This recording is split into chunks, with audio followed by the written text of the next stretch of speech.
Stamping method use કરીને રોઝની pattern paint કરીશ. એના વાસ્તે મેં આજે રોઝનું પેટર્ન બનાવેલું છે. મેં આ યુઝ કરીશ અને મારા લીફનો શેપ યુઝ કરીશ. એના વાસ્તે મેં મારો પિંક કલર અને પર્પલ કલર હલકોસો પાણી સાથે મિક્સ કરીને આ પ્લેટ પર નીકાળી લીધો છે.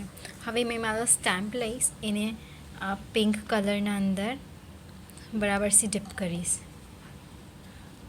મને પિંક અને પર્પલ બે કલરના ફ્લાવરનો ઇફેક્ટ જોઈએ છે, તો મેં यहाँ પિંક અને પર્પલ કલર્સ બાજુમાં નીકાળી દીધા છે. તો હવે મેં એને ફ્લાવરને પ્રોપરલી ડિપ કરીશ પિંક અને પર્પલ કલરના વચમાં, તો મને આવા ટાઈપમાં શેડ મળશે. હવે મેં એને મારા મસાલાના કોર્નર્સમાં સ્ટેમ્પ કરીશ. બિસ્મિલ્લાહિર્રહમાનિર્રહીમ. ઓકે, આટલું ક્લીન નથી આવ્યું. I need more colour. આ મેં ફરીથી ડિપ કરેલો છે એને. હવે જ્યાં મેં પહેલાં સ્ટેમ્પ કર્યું હતું એના ઉપર પાછું બરાબરથી સ્ટેમ્પ કરીશું. આ ટ્રાન્સપેરન્ટ કેપ છે, તો આઈ કેન સી કે મેં પહેલાં કેવી રીતના સ્ટેમ્પ કરેલું, કहाँ સ્ટેમ્પ કરેલું. બરાબરથી પ્રેસ કરીએ અને લિફ્ટેડ. આ રોઝનો સ્ટેમ્પ આવી ગયો છે.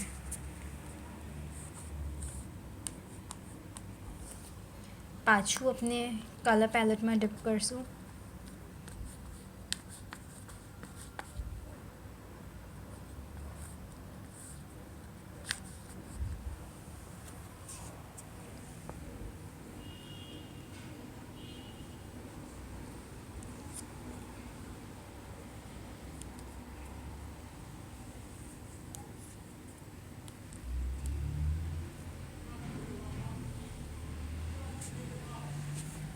પછી પાછું એને આપણે કલર પેલેટમાં ડિપ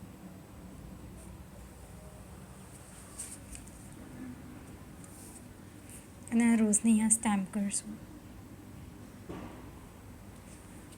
આપણે રોઝેસને ઓવરલેપ કરીશું.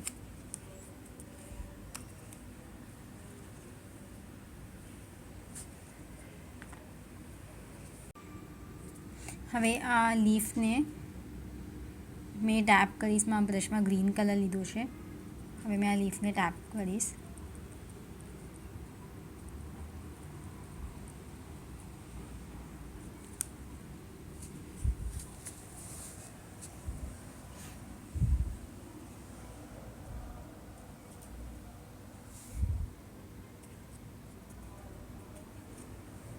આ મારું સ્ટેમ્પિંગ થઈ ગયું અને મારી એક પેટર્ન રેડી છે.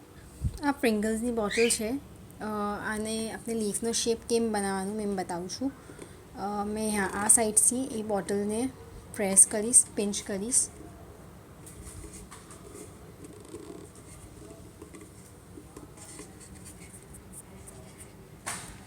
यहाँ से એને પિંચ કરવું છે.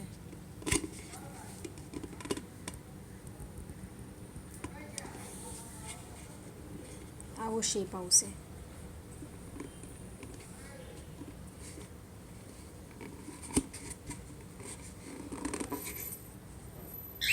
અમારો લીફનો શેપ આવી ગયો છે. મેં આનાથી મોટા લીવ્સ બી પેઇન્ટ કરી શકું છું.